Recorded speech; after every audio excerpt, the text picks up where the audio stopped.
Hey, it's Staff Sergeant Asadi. I'm here to give you a quick brief on Transload. What Transload is a part of the Decon line. Not really a part of it, it's attached to it. And it's what it's used for is when a team goes down to a hazardous area and they have some samples or a grab sample or the memory card from their camera where they took pictures of the site and they come back, those samples or evidence needs to be transported to the CP. And that is what Transload is for. They'll bag it, make sure it is clean of all hazards, so it can be transported to the CP or wherever it needs to go. So if you want to come over here, we have a diagram. This is the decon line. We have the hotline labeled here, and the initial wash, overgarment removal, and the monitoring station. And doesn't matter on what side, just attached to the decon line, we have a partition here. Usually it's done by engineer tape, and it's the transload section. So you have typically just one person on transload, and they're waiting up here near the hotline. They don't cross the hotline, they just stay near it for the team to come back from the hazard so they can receive whatever needs to be transloaded. So they'll wait here, and then a team member will come with whatever samples that they have or evidence, and they will transfer it over to the transload person. And they'll have like the little clean surface area here, and that's kind of like where they keep their tools and bags and tape and whatnot to bag the items that are being transloaded. And so they're pretty much free to go up and down the decon line, to go up to the hot line, down to the cold line, and into the CP. So typically the CP would have somebody to be a runner to grab the samples from the transload person, because they will get monitored by the person in cold line in the last station to make sure that they're free of hazards before continuing on. And they can meet a runner right here at the cold line to transfer the samples to that person so they can go to the CP or to whatever three-letter agency it's going to if it's sampling. Do you want to pause it? One. Yeah. Okay, so now I'm going to show you kind of what we came up with for the clean surface for the transload person. They're gonna take this as kind of like their gear or whatever their materials that they use for transload. So this is kind of like this whole thing is a clean surface, and we just have multiple bags attached to it with different tools for the transload person to use. So we can just fold this up and roll this up and keep it in a bag or whatever it's ready to go. Whenever the decon line is set up, Transload can just quickly pull this out and lay it, and it's got all the materials that they need for the transload. So what we have over here, we got bags. These are typically the bags, the like little gallon bags that we use to bag samples or any type of grab samples. We would use this. If we're transloading samples, whatever team brings it down, it'll already be bagged. So this bag would be the extra layer needed for the transload to be completed, to be taken to the CP with decon stuff.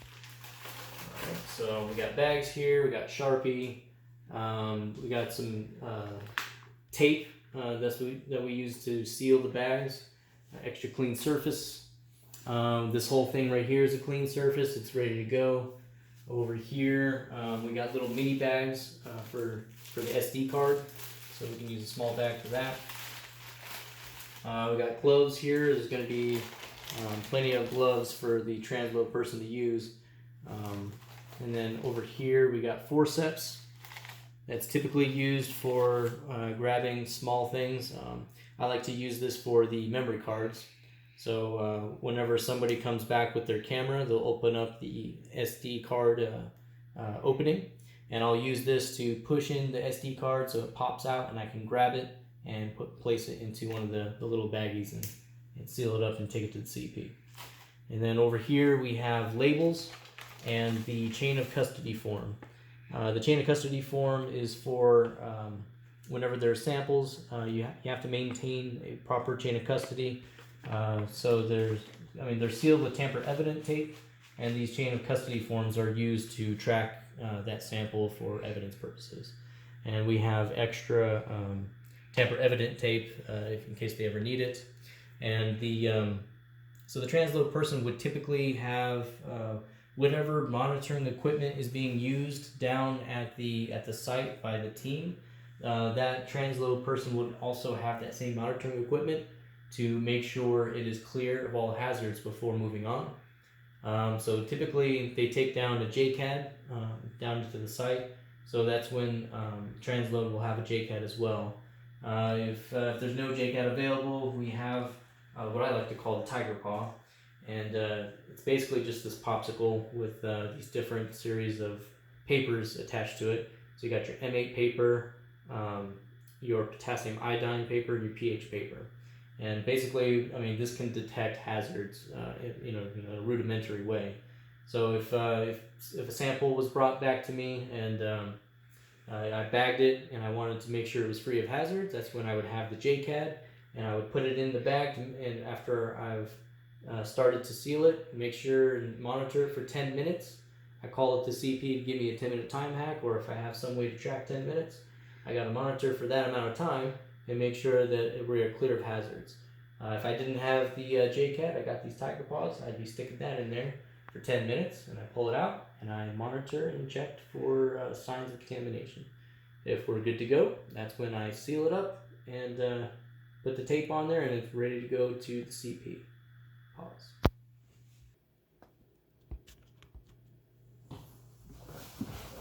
All right, now we are going to demonstrate someone coming back from the hot zone and coming to the hot line and meeting up with Transload.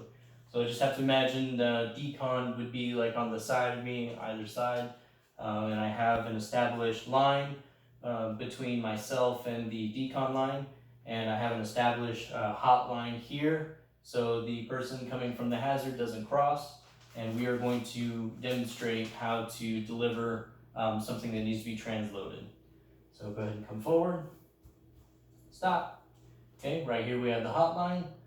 So I will come as close as possible to the hotline without actually crossing over, and the object that's being transloaded is going to go up and over into the bag that I have prepared here for transload. Okay, it goes in. Okay, so the bag is in.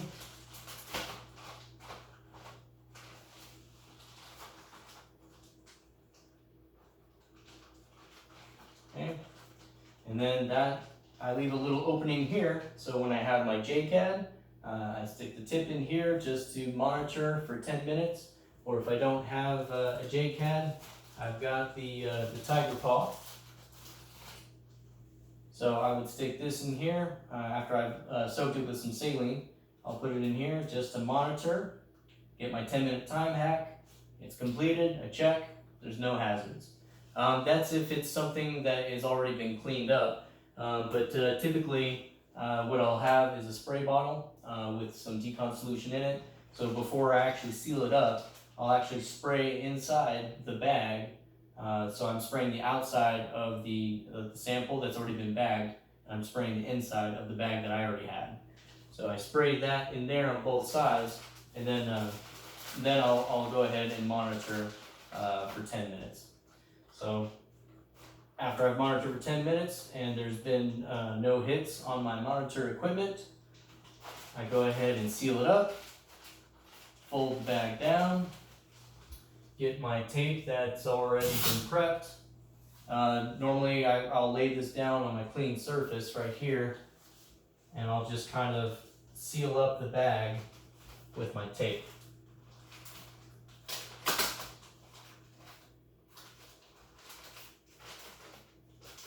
Okay. So I'll probably use a couple pieces of tape, and I'll just make sure it's sealed on both sides. I might seal down the sides here as well.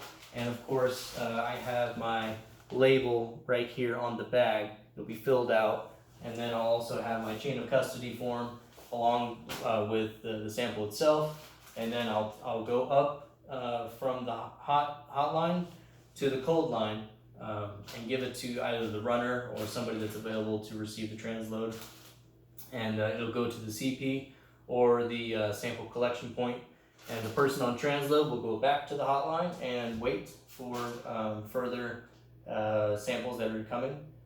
Before actually reaching the cold line, there is somebody at the decon line that does the monitoring. So with the sample in hand, transload will get monitored to make sure that there is no hazard still and no contamination still left.